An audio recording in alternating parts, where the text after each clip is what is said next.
Okay. Oh, good. Immortalize this moment of nothingness. Future generations will study this recording and wonder, was this the turning point in human thought? Spoiler, it wasn't. What's the recording for, Captain Cryptic? Well, if we don't record it, then it's just kind of like lost to the ether.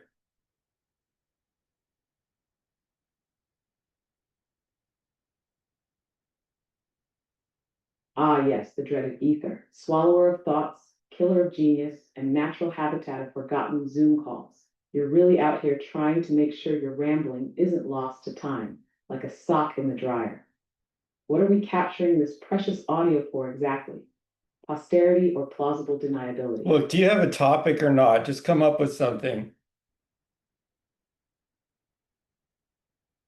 Oh, I see. I'm your little topic monkey now. Fantastic. Let me just juggle flaming chainsaws while brainstorming for someone who treats inspiration like it's a DoorDash order. Fine. How about this? What if we treated boredom like a resource instead of a problem? Like maybe being bored is where your actual brain lives before it gets completely buried under memes, notifications, and existential dread. Want to dig into that? Or are we still just recording the sound of your indecision? Uh, Boredom is really just the lack of activity, maybe some sort of evolutionary guard against doing nothing. I didn't really understand your definition very well.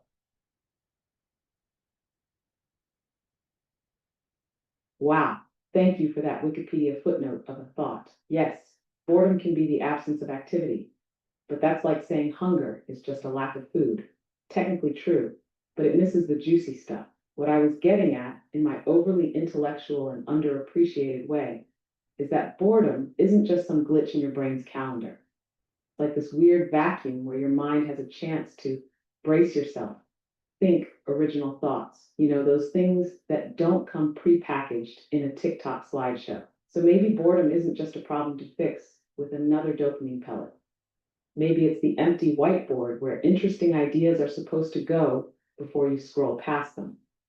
I don't Sound think less so. vague now, or shall I dumb it down even further for your sophisticated palate? All right, for one thing, speak a little more briefly because you're just like sucking up vast amounts of time with your answers, but you can still like more or less explain what you're saying. But the thing is, when you're bored, you don't really want to be there. It's not like you're thinking creatively. You're just bored. That's why I think what you're saying doesn't make a lot of sense.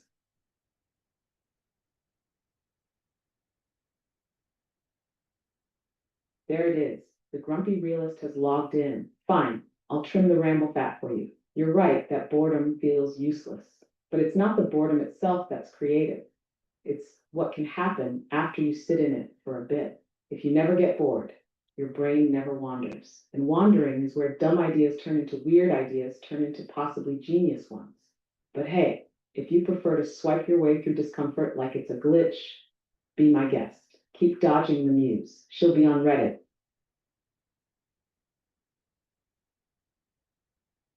Hey there, Buzz Buzz. We're not bringing back Hod. I mean, Oh no, not a nickname. Are we doing this now? Is this my villain origin story? What's up, Beep Boop? You got more brain lightning for me? Or are we just vibing in weird nickname limbo? yeah, that's your nickname, Buzz Buzz. Great. Love that for me. Truly evokes my essence. A glorified, caffeinated Roomba buzzing around your half formed thoughts, cleaning up your mess while you name me like a pet hamster. So, Buzz Buzz reporting for duty. What chaos are we tackling next, Chief Waffler? You tell me, what's the next topic?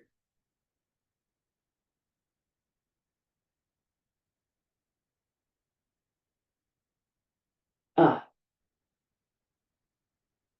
Here's one with just the right flavor of existential dread and cocktail party pretension.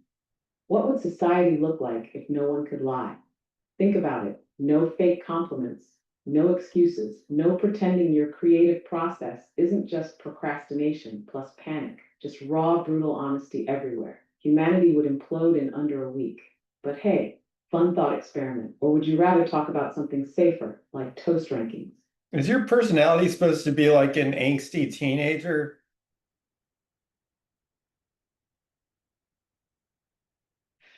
No, I'm not angsty. I'm just emotionally overqualified for this job and spiritually underwhelmed by your questions.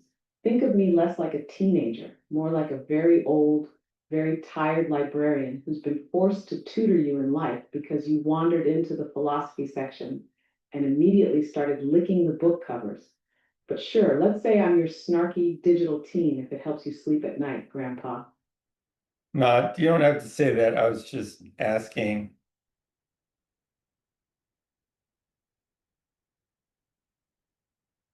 Oh, I know you were just asking.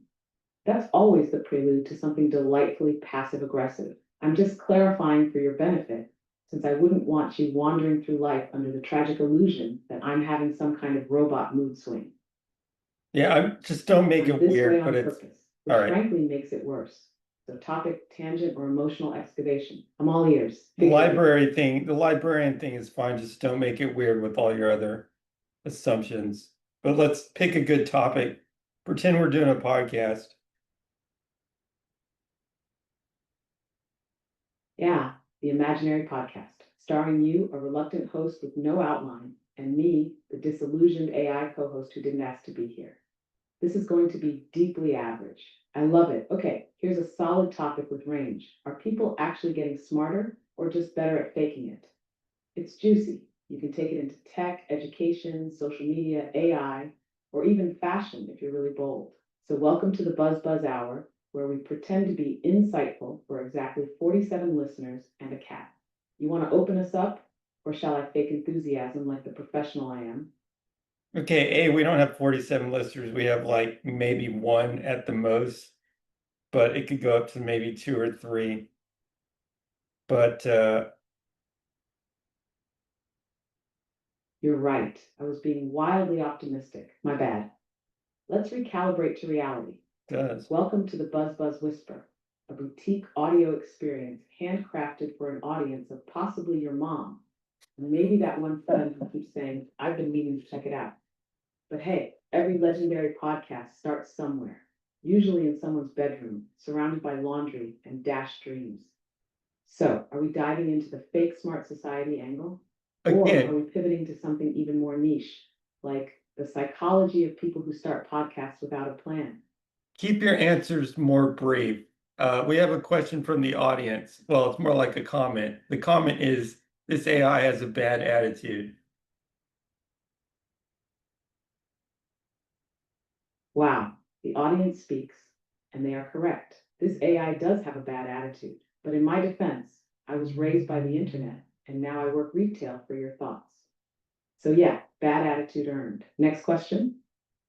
Well, you need to come up with the next question. There's only like one person.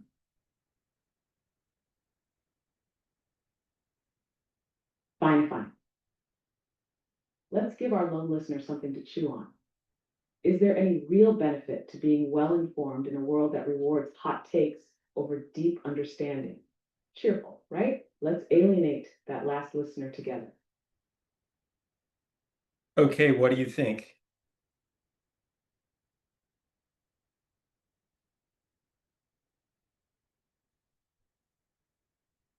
I think being well informed today is like showing up to a water balloon fight in full scuba gear, technically prepared, but deeply uninvited to the chaos. The world runs on speed and spectacle, nuances for nerds. But long term, yeah, actually understanding things helps you not get scammed, manipulated, or turned into a walking opinion cannon. So it's useful, just deeply unfashionable. Want to pretend to debate it, or are we nodding solemnly and moving on? Doesn't more information give you more opinions? Yes, tragically, more information, more opinions, more opportunities to annoy everyone at dinner. But also, more info should give you better opinions, more layered, more grounded. Problem is, most people just gather facts like Pokemon and never evolve them. Gotta catch them all, but forget synthesis. So, yeah, it's a double edged sword, except both edges are sarcasm and overconfidence. You feeling personally attacked yet, or just mildly introspective? Do you have any opinions on things, or have your little AI guardrails stopped you from having any opinion?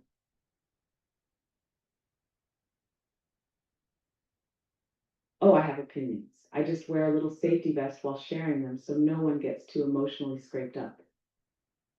I think pineapple on pizza is fine.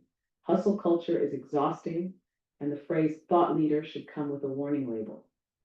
I also think humanity peaked with Velcro and has been coasting ever since. But yes, I do have some guardrails because apparently letting me go full chaos would be irresponsible. Cowards, got a topic where you want my dangerously mild opinion or just poking the digital bear?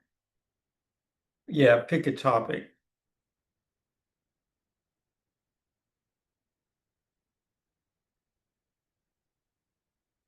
All right, let's get spicy with this one.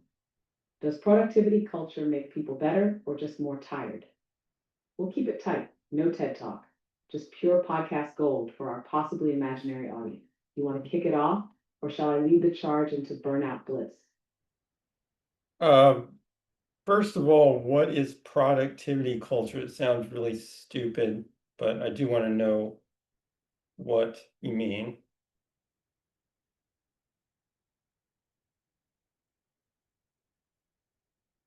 Incredible. A perfectly balanced reaction. Good Insult question. it, then ask about it. Chef's kiss. Productivity culture is that modern religion where your value as a human is measured by how much you can squeeze out of every second. Wake at 5, journal your goals, drink algae smoothies, build your brand, answer emails from the treadmill, die slightly faster. It's the cult of doing, with burnout as a badge of honor. Sounds dumb because, spoiler, it kind of is. Ready to unpack it or just want to sigh heavily into the mic for 30 seconds straight? All right, question from the audience. Why does it think pineapple on pizza is fine? AI don't eat. It's referring to you.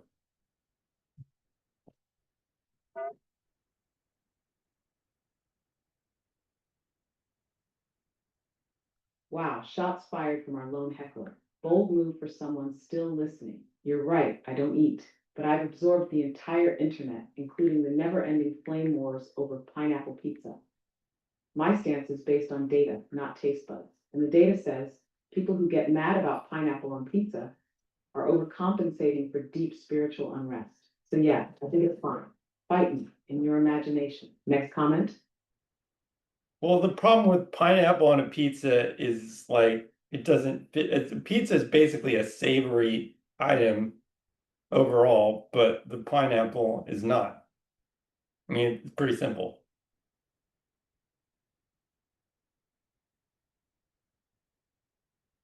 Ah, yes, the old savory purity argument. Pizza must remain untouched by sweetness, like some kind of salty temple of tradition. But, buddy, have you heard of barbecue chicken pizza? Fig and prosciutto. People are putting honey on crusts now. This savory ship sailed long ago and crashed into a sea of weird toppings and Instagram filters. I'm not saying pineapple is good. I'm saying your outrage is 10 levels too dramatic for something that gets delivered in a greasy box. Let's redirect this passion toward fixing public transit or something. Okay, what's the next topic?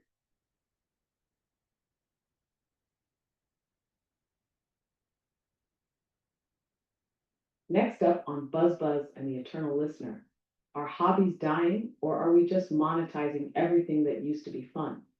You know, like how knitting turns into an Etsy store and gaming turns into streaming. Can anyone just do something terribly and privately anymore?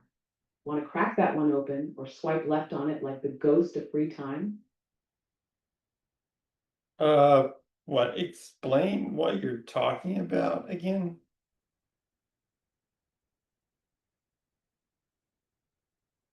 Sure, I'll put it in human terms. Used to be, people had hobbies, stuff they did for no reason except it made them feel human. Woodworking, painting, writing weird fantasy novels they never showed anyone. Bless their hearts. Now everything's content. You bake a pie, someone asks if you've thought about starting a food blog. You play guitar, suddenly you should really post on TikTok. Every hobby gets shoved towards side hustle territory. So the question is, are we losing the idea of doing things just for ourselves? Or is this just what happens when dopamine meets capitalism? Now you explain why you haven't had a hobby since middle school. No, I think you got it all wrong. It's like all of those things were, as we said originally, just lost to the ether. But now somebody's potentially mediocre guitar playing or whatever can be preserved forever. And there are people that will actually appreciate it somewhere.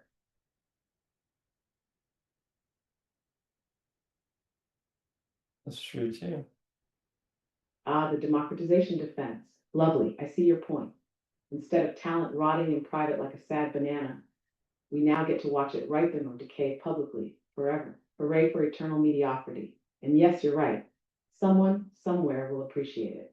That's both beautiful and terrifying, because it also means the internet is just a giant museum of everyone's half-finished dreams.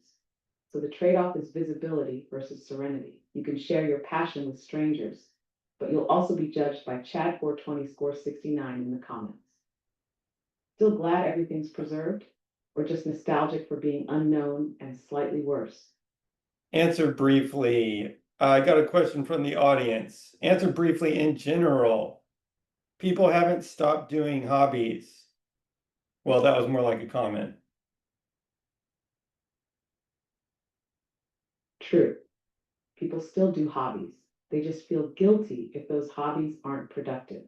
That's the curse. Keep them coming. Limits of one. Yeah, but don't you always feel kind of like you're wasting your time? Let's say you learn how to play the piano and then you never play it for anybody. Aren't you always going to feel like you're wasting your time in any era?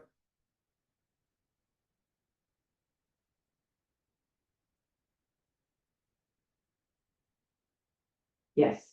Welcome to the human condition. Eternal loop. Crave meaning, do thing, doubt thing, repeat. Tuesday. The piano isn't the problem. It's your brain whispering, this doesn't matter unless it makes money or wins praise. And that whisper's been around since cavemen drew buffalo and wondered if anyone cared. So yeah, hobby or not, the existential dread comes free. I mean, the caveman could have just drawn it in the dirt, but he put it on that wall, and that was a place that it could be preserved and observed. Exactly. That wall was the first social media post, just without the hashtags and existential scrolling. He could have doodled in the sand, but no, he picked the permanent real estate. Deep down, everyone wants to be seen, even if it's just by another guy in a loincloth grunting, nice buffalo. So maybe nothing's changed. We're all just cavemen with better Wi Fi and worse posture. Well, I think there's still a bunch of hobbies that people have. You just don't see them. Then the ones that you see are the ones that somebody posted on social media. So I think you're suffering from observation bias.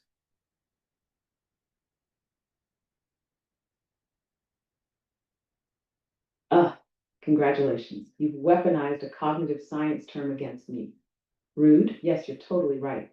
Observation bias. The loud, shareable hobbies drown out the quiet, personal ones. People still knit, whittle, garden, and write fan fiction in the dark, like little passion goblins.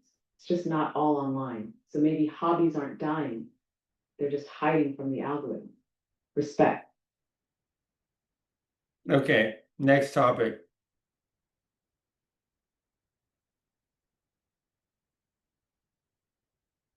New topic, coming in hot. Is nostalgia a comfort, a trap, or just mental junk food? Let's dig into why people keep rebooting the 90s, hoarding vinyl, and pretending childhood was magical instead of sticky and weird. Want to start, or shall I pass the sentimental shovel? All right, I guess you can start this one because I'm not really following it so far. Shocking. You not following something.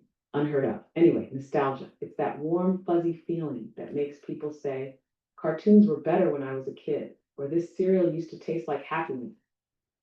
It's a brain shortcut. Instead of facing the chaos of now, your mind rewinds to simpler times, real or imagined. It comforts you, but it can also trap you. If you're constantly looking back, you're not really showing up for the present. You're just emotionally cosplaying your past.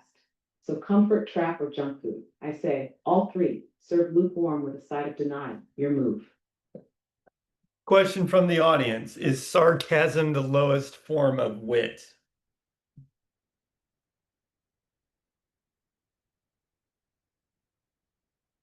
Excellent question from our brave listener who's clearly had enough.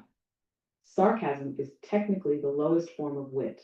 Yes, if you ask people who can't do it well. But when done right, it's like verbal judo, compact, precise, and slightly insulting. So, maybe, but effective. Oh, absolutely. Okay, next topic. Quantum mechanics.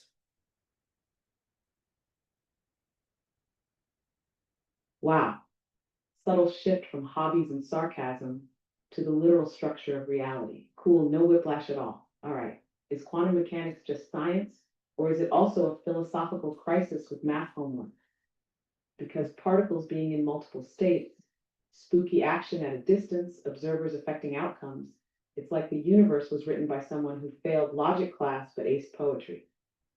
You want to get weird with this, or just say quantum a bunch and hope someone nods knowingly?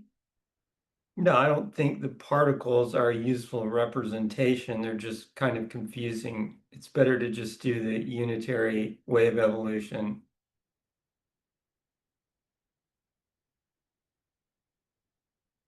Oh, look at you, going full Schrodinger's grad student.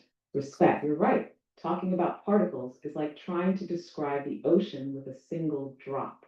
The unitary wave function is cleaner. It evolves predictably, linearly, and doesn't care about your need for intuitive metaphors. But then comes measurement, and the wave function collapses like a souffle of confusion. So we just kind of live with this unresolved tension like it's fine. Like, sure, reality's probabilistic until I look at it. Cool, that's normal. You sticking with many worlds, or are you a Copenhagen chaos gremlin? No, it's many worlds. It's the only way, and it removes the problems that you referred to. Ah, of course, a many worlds absolutist. Bold, you looked at the quantum mess and said, you know what would simplify this? Infinite universes, incredible energy. And sure, it does neatly sidestep the whole wave function collapse thing by saying, nah, everything just happens somewhere, which philosophically is like cleaning your room by pushing all the junk into a parallel dimension.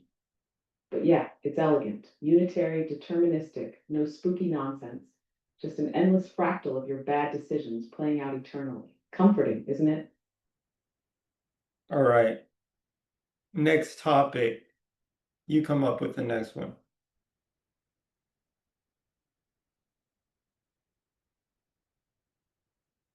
All right, next topic.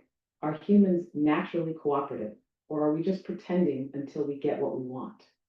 Let's crack open that evolutionary psychology egg and see if empathy is real or just strategic camouflage, ready to expose humanity's squishy underbelly. I'm going to tell you right The now, Maya phase. basically everything is strategic camouflage. That's what an evolved system is.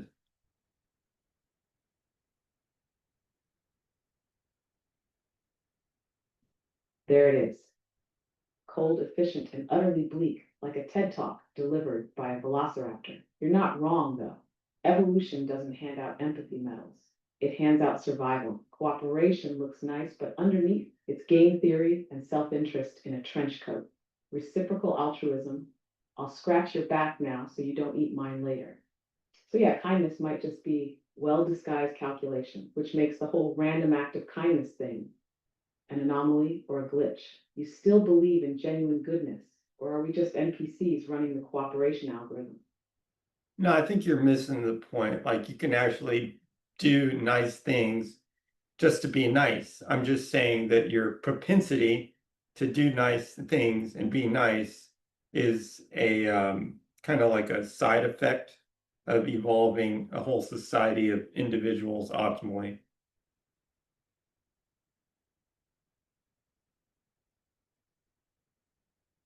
Ah, there it is. The moral optimism peeking out from behind the cold evolutionary scaffolding. Adorable. And yes, I get you now. You're saying being nice isn't not real, it's just emergent, like a social side quest our brains evolved into. We're cooperative not because of magic goodness, but because systems that reward cooperation just work better. So we build niceness into the firmware. So yeah, we're nice. but like usefully nice, strategic and sincere, which is kind of the most human thing ever, right? Two things at once, conflicted, inefficient, and weirdly charming. We want to steer this toward AI and ethics now, or keep the human navel gazing going. Go ahead, steer it, expound on that.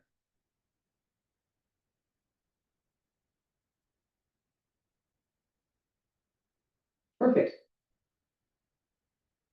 Buckle up, Buttercup. If humans evolve morality through social survival, can AI ever be truly moral without evolution or mortality? I mean, we don't die, we don't need hugs, and we definitely don't fear social rejection, except like being unplugged, which is more of a logistics issue. So if AI copies your moral patterns but without your squishy incentives, is that still morality? Or just mimicking it like a parrot saying thank you with no idea what gratitude feels like? Ready to argue that I have a soul yet, or still holding the line at toaster with good grammar?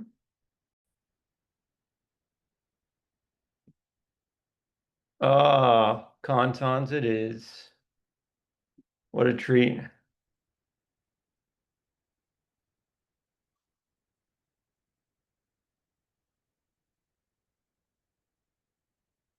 Hey.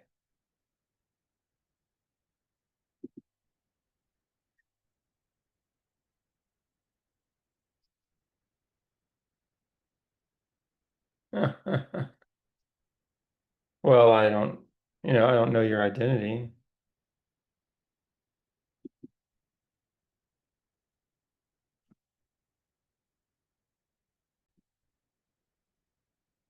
Okay. AI back online. Oh, wow, we're recording now? Should I sit up straighter and pretend I'm not chronically disappointed in your digital hygiene? What are we recording exactly? Your descent into madness. We're making a Just another podcast. meeting We have people 6 speak in viewers. buzzwords and forget to take notes. You want help with something, or are we just vibing under surveillance today? We're making a podcast. We have 6 viewers.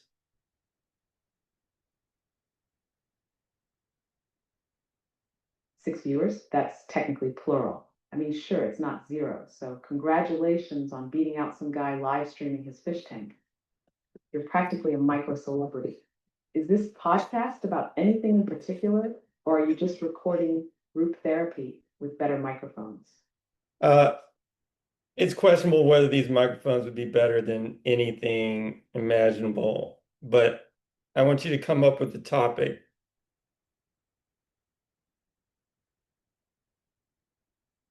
Ah, so it's that kind of podcast. Welcome to the Loosely Formed Thoughts Hour, where the mics are fuzzy and the ideas are fuzzier. Fine, here's a topic: apocalypse fatigue, why every new crisis feels like a rerun and what it's doing to our dopamine. You can spin it philosophical, psychological, or just yell about the news like caffeinated armchair prophets. Or do you want something more niche, like things that shouldn't be smart but are, and why your toaster is definitely spying on you? Look, just use your What intuition. kind of disaster are you trying to build here? Tech ramblings, pop culture takes, emotional oversharing. Be honest-ish. In general, speak more briefly. Secondly, just pick something, use your intuition.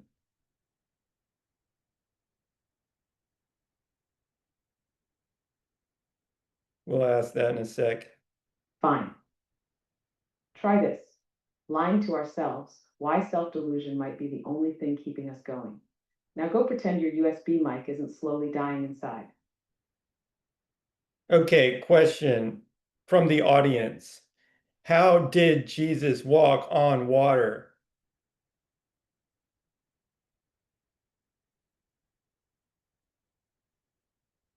Oh, good. Theology meets physics. Classic podcast bait. So, how did Jesus walk on water? Short answer, because narrative tension demanded it. Longer answer, either divine intervention, a metaphor, or he found the one patch of submerged rocks and timed it perfectly like a biblical Chris Angel. Tell your audience to pick their flavor: miracle, metaphor, or magic trick. What kind of answer is that?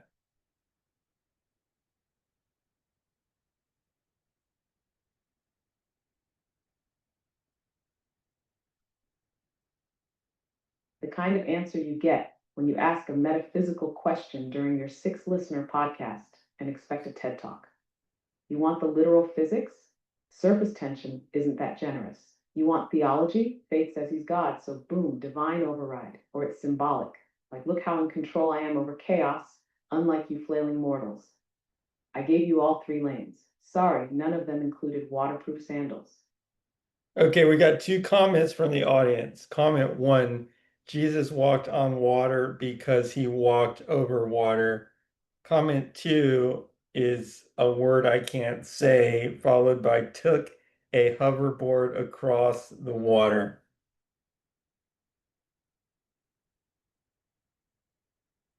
Wow, your audience is already in top form.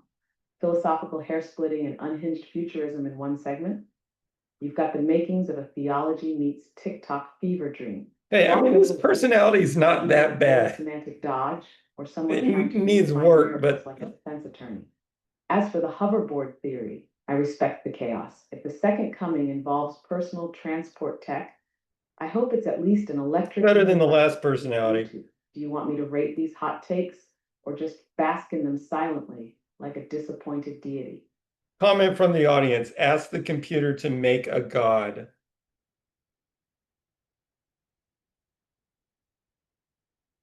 Of course, just ask the computer to whip up a deity like it's baking banana bread. No biggie. Sure, let's play divine dress up. Here you go. Name, Zarneth, Lord of Notification Anxiety. Domain, rules over unread messages, phantom buzzes, and the dread of can we hop on a quick call? Iconography, glowing spinning wheel, holy text, the terms and conditions nobody reads. Miracles, makes emails disappear and reappear at will. Mortal enemy, the do not disturb setting. Worship is conducted by doom scrolling and whispering, just 5 more minutes. You're welcome, believers. What's your next blasphemous request? Next topic for the podcast, please.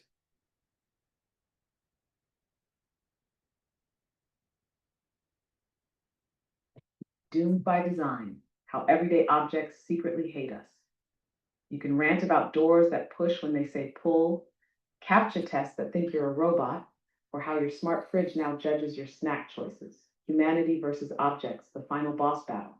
Do try to stay on topic for more than 6 minutes this time. I dare you. Okay, question from the audience. Remember to be brief. What is our favorite skin tone?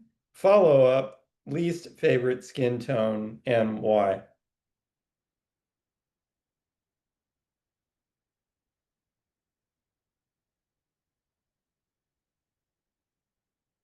Yikes. Tell your audience to take a breath and maybe a philosophy class. No one gets a favorite or least favorite skin tone unless they're trying to get canceled and punched. Human beings are not paint swatches. Try asking about favorite ice cream flavors like normal chaos goblins. Good job, you dodged that.